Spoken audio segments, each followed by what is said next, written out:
Happy Shark Week, everyone. Today we are back at Seaworld Orlando once again, since we are going to be doing the ultimate shark experience.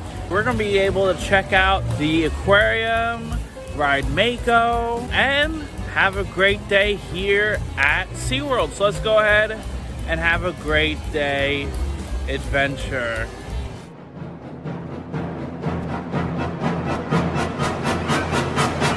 With today, we are going to be doing the ultimate shark experience here at Seaworld. This is a limited time thing where this runs only throughout this week. And this is just new as with the shark experience. This is a special experience where you can go behind the scenes and learn about some of the sharks. You can also have a chance to pet a shark as well. And with this experience, you can get a quick queue for Mako. You can also get yourself a cocktail or a mocktail. You can get a free meal at any of the quick service locations. And you can get your very own merchandise, from a hat to a t-shirt to a picture frame. Also, another thing SeaWorld's doing through the ultimate shark experience is that for every $25 per person, they will be dedicated to supporting shark conservation efforts around the world. And honestly, I can't wait. So let's go ahead, head over to Mako.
We just got out of riding Mako. I gotta say, it is always a fun and intense, thrilling attraction here at SeaWorld.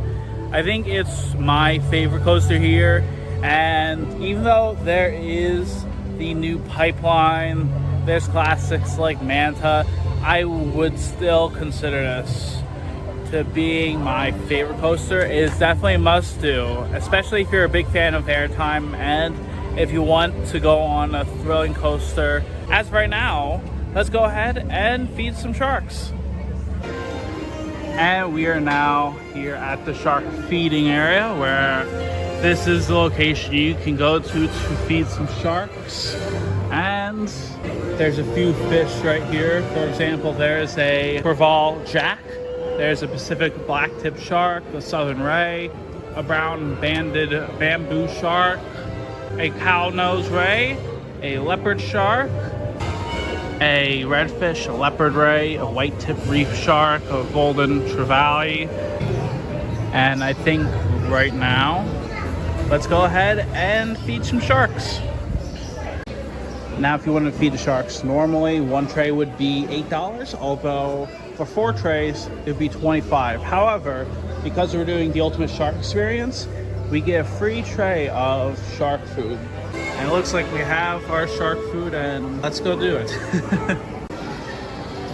So we have the first one. How about we go ahead? So we have the first one, and are you kidding me that you're over there, shark? I'm trying to wait for any of the sharks so that none of the other fish steal, you know, the fish. Drop that. Will someone get it? Oh no, not that.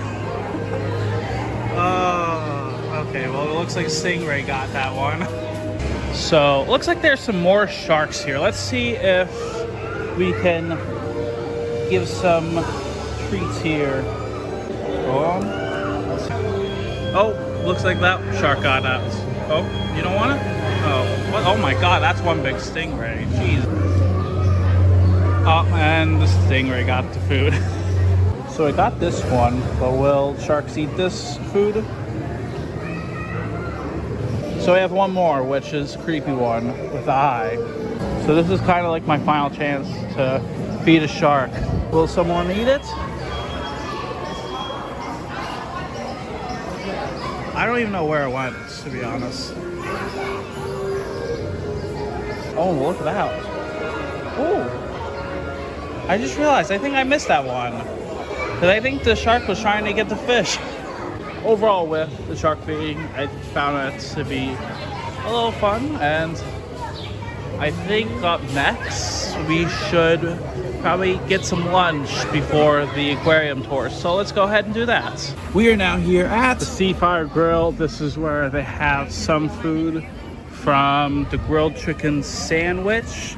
They have a chicken Caesar wrap and even some mac and cheese, as well as some chicken tenders and fries. And I was thinking we might as well head inside here and grab something to eat. And over here we got ourselves a chicken fingers and fries. Usually I'm not a big fan of the chicken around SeaWorld except for this place. So let's go ahead and see if chicken tenders are any good.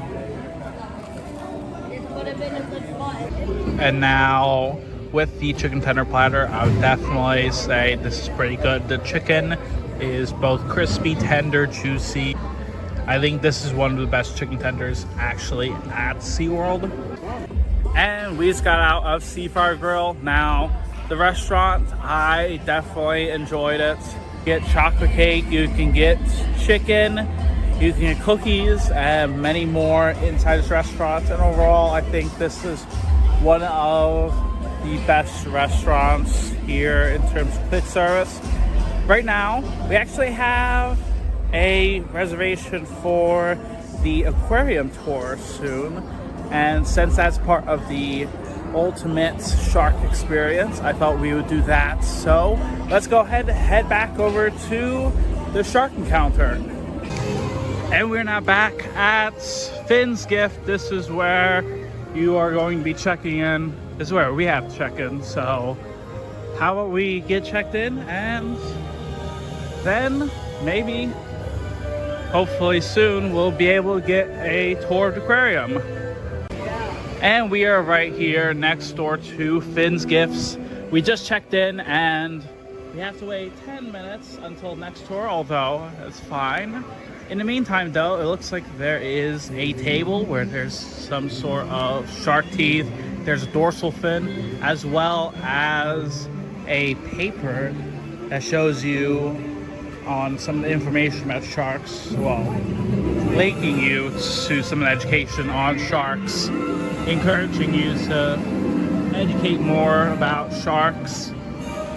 So they are taking us near the exit of the aquarium. So how about we go ahead and do the aquarium tour now. Oh, look at this. So underneath, that's a tunnel right there. That's pretty cool. And then over there, there's all the sharks. Welcome. My name is Ashley. I am a supervisor here over the shark habitat right now. I've been at SeaWorld for 17 years, working in the aquarium department the entire time. Okay, so starting question. Any idea how many gallons of water this is? 100? 100 gallons? I'm guessing. 100, yeah, maybe 100,000. 700,000 gallons. So this habitat also includes shark shallows, which is the small area right in front of the restaurant with our smaller sharks. It's all water volume that's connected together, so 700,000 gallons. All our filtration is living right under us. Sand filters, fractionators, everything we need to keep the habitat clean. Every drop of water goes through that filtration every 90 minutes. So we get very high turnover in circulation. What temperature do you keep the water? This water is 25 Celsius. So it's pretty warm compared to other shark facilities that have aquariums, but most of our sharks in here are warm water sharks. You'll find a lot of these around Florida, the Caribbean, the Atlantic, so we don't have to keep it that cold. Yeah. Good question. Can anybody ID any of these species of sharks? Any idea? We do have hammerheads. We have 2 hammerheads, Dutch and Dylan. Dutch we received in November last year, and Dylan we received in April of this year, both from Georgia Aquarium. They needed to rehome some of their animals. They had a few too many. Anything else? Oh, buddy, you're so close. You're so close. It's actually a zebra shark. Oh. It is not. But getting back to your question real quick, zebra sharks are born with stripes.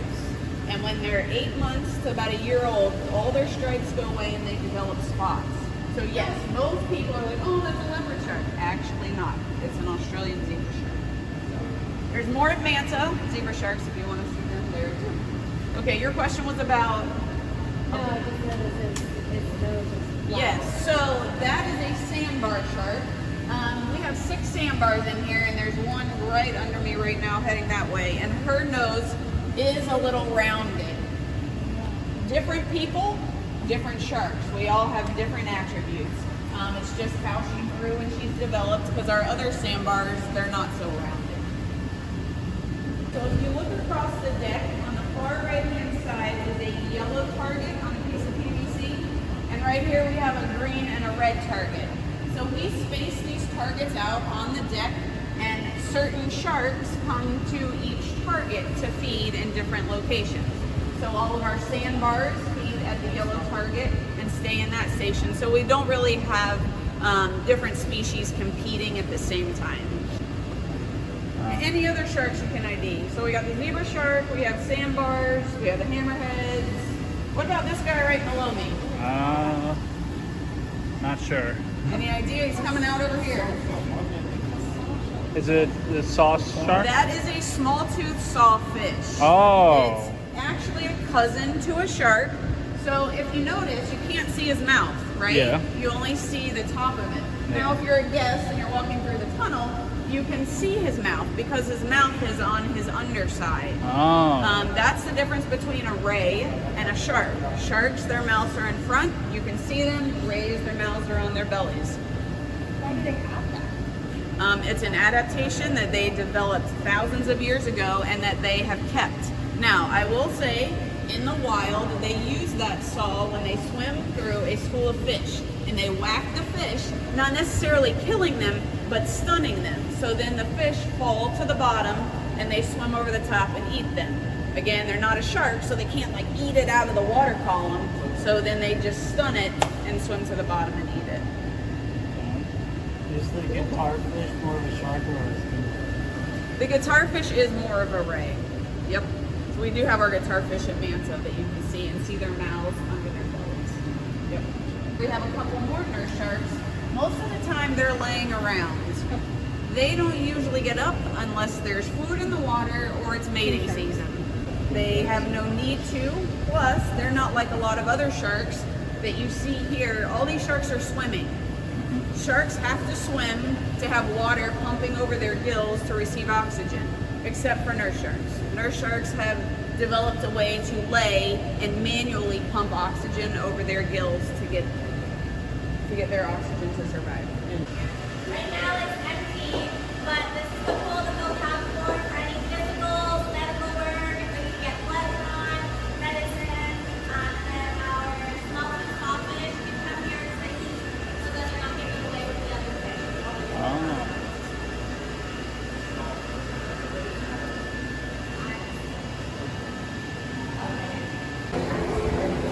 Right, I'm gonna have you guys all just stand back here by the stairs. I'm gonna find us a nice shark that seems like they wanna, meet people today. So as you'll notice when you walk in, this pool is covered with this lid. It's not because we don't want them to see sunlight. It's because they're nocturnal species of sharks. These are bamboo sharks and a coral cat shark. We have brown-banded bamboos and white-spotted bamboo sharks in here, so they prefer the darkness. So Which one? The brown banded. Oh, the one that's moving? Oh. So this. Oh, it's moving. Taking a pause. Hold on. And we just got out of doing the tour. I gotta say, it was a really cool experience getting to see how the aquarium works and really to see all these sharks as well as petting the shark. Really, with the tour, I would definitely recommend doing it. And I think it is a really cool experience if you want to learn more about sharks, or if you're interested in seeing how the aquarium works. Although right now, let's head out of Shark Encounter and head over to Finn's Gifts.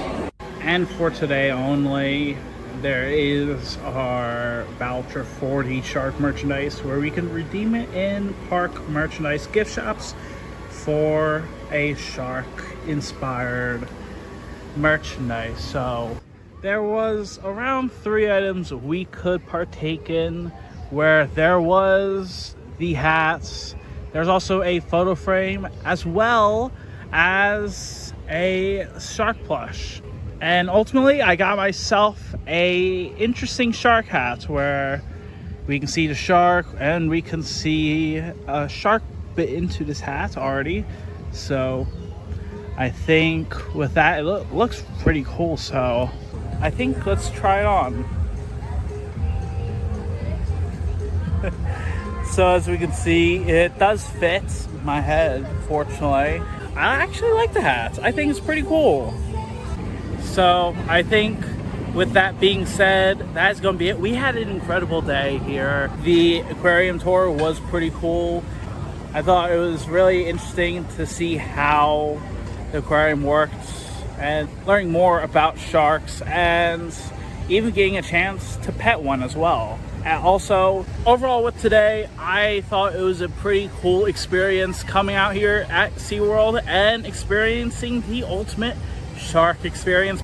And as always, until next time, thank you very much for watching, and I hope you have a great day.